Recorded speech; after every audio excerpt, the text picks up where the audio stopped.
9년째 전 세계 브랜드 가치 1위인 나이키. 작년 한 해 동안만 512억 1,700만 달러, 한국 돈으로 약 68조 원을 벌었는데요. 스포츠 브랜드의 대명사로 불리는 나이키가 2022년 중국에서 충격적인 성적표를 봤습니다. 수십 년 동안 지켰던 매출 1위의 자리를 빼앗긴 건데요. 나이키를 밀어낸 건 아디다스도 푸마도 아닌 바로 중국 나이키였습니다.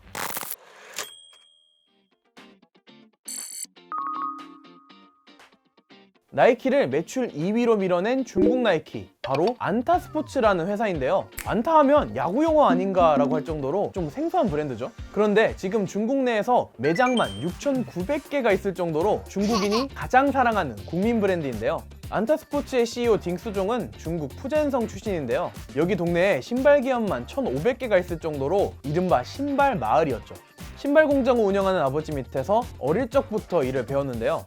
이곳은 주문받은 제품을 그대로 생산해서 납품하는 방식이었기 때문에 능동적으로 일해보고 싶은 마음이 든 딩수종은 17살에 신발 600켤레를 들고 베이징으로 올라왔습니다. 같은 공장에서 만든 신발인데 브랜드 패치가 붙었다는 이유 하나만으로 더 비싸게 팔리는 걸 목격하게 되죠. 바로 이 순간 브랜드의 중요성을 깨닫게 됩니다. 1991년 다시 고향으로 돌아와 현재 안타스포츠를 만들게 되죠. 소비자들의 마음을 빠르게 사로잡을 수 있었던 건 바로 가성비였습니다. 당시 나이키나 아디다스 농구화가 1,000위안 정도에 팔리고 있었거든요. 안타스포츠는 그 절반 가격인 499위안짜리 농구화를 만들었던 거죠. 가격이 싸면 질이 안 좋은 게 당연한 이치잖아요. 그런데 회사 초기에 연구 개발에 공을 들여 40개가 넘는 자체 특허를 얻어냈고 저렴한 가격에 좋은 소재를 얻을 수 있었던 겁니다. 그리고 자신들의 운동화가 팔릴 시장을 아주 영리하게 골랐습니다. 당시 나이키, 아디다스처럼 비교적 고가의 제품은 베이징, 상하이와 같이 경제 수준이 높은 일선 도시를 중심으로 팔았는데요. 안타는 이들과 직접 경쟁하지 않고 항저우, 칭다오, 난징 같은 2, 3선 도시를 적극 공략했죠. 비록 나이키, 아디다스는 못 사더라도 그에 준하는 농구화를 합리적인 가격에 사고자 했던 소비자들의 마음을 확 사로잡은 겁니다. 그렇다 해도 2009년 안타스포츠의 매출액은 나이키의 5분의 1밖에 안 됐죠. 이 격차를 어떻게 좁혔냐고요? 2014년 이후 발표된 중국 정부의 스포츠 산업 정책에 힘입어 조단위 매출을 기록하더니 2020년부터 폭발적인 성장을 기록하는데요. 그렇게 2022년엔 나이키를 뛰어넘습니다. 이 기간 동안 대체 무슨 일이 있었던 걸까요? 바로 이 영상을 보시면 알 수 있습니다. 이 정도로 중국 사람들이 나이키에 화가 엄청 많이 났던 사건이 있거든요. 발단은 2019년 7월 호주의 한 방송부터 시작되었습니다. 중국 신장지구의 모카 공장에서 위구르족의 노동력이 강제 착취당하고 있고 나이키, 아디다스, 유니클로 등 유명 기업의 제품 생산에 투입되어 왔다고 폭로했죠. 나이키는 성명문을 통해 신장지구에서 생산된 어떠한 재료도 사용하지 않는다고 했는데요. 그런데 이것이 14억 중국인들을 발끈하게 만든 걸까요?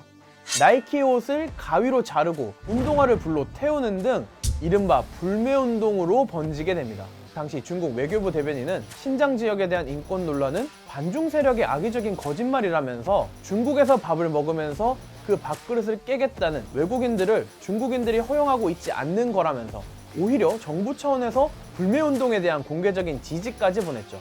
이런 국가적 불매운동과 더불어 거차오 열풍이 붑니다. 여기서 거가 중국이고 차오가 유행이라는 뜻이거든요. 해석하자면 애국 소비인 거죠. 나이키에 대한 보이콧과 자국 제품을 선호하는 거차오까지 일종의 반사이익을 안타스포츠가 받은 겁니다. 2022년 나이키가 전년 대비 매출이 9% 감소할 동안 안타스포츠는 전년 대비 52.5%나 증가한 매출 10조 700억 원을 기록했죠. 나이키의 국가별 매출액을 보면 미국 다음으로 가장 큰 고객이 사실 중국이거든요. 나이키는 중국에 의한 중국을 위한 브랜드다라는 말까지 하며 낮은 자세를 보여준 나이키의 CEO. 하지만 매출을 보면 성난 중국 민심을 달래진 못한 것 같죠? 자국에서 폭발적으로 성장한 안타스포츠. 이제는 중국을 벗어나 글로벌 브랜드가 되려는 노력을 꾸준히 하고 있는데요. 스테판 커리와 더불어 NBA 최고의 슈터로 꼽히는 클레이 탐슨. 바로 이 선수가 11년째 신고 있는 농구화가 안타스포츠의 제품이죠. 800억 원 규모의 스폰서십을 맺으면서 2027년까지 안타의 농구화만 신게 됩니다.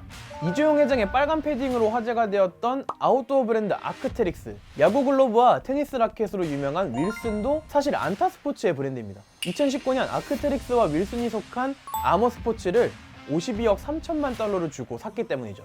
유명한 글로벌 브랜드들을 안타스포츠의 주머니에 쏙 넣은 겁니다.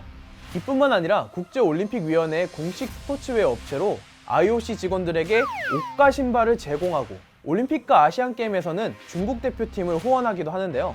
규모가 큰 스포츠 이벤트에 자신들의 제품과 로고를 노출시켜서 글로벌 인지도를 높이려는 전략이죠. 작년 10월에는 좀 뜬금없는 짓을 하기도 했습니다. 침국의 에르메스라 불리는 프레떼를 약 2,800억 원을 주고 인수했는데요. 이불이랑 베개 파는 회사랑 스포츠 브랜드 전혀 접점이 없어 보이는데 현재 안타스포츠 소속 내 브랜드들은 대부분 의류와 신발이 주력 상품인데요.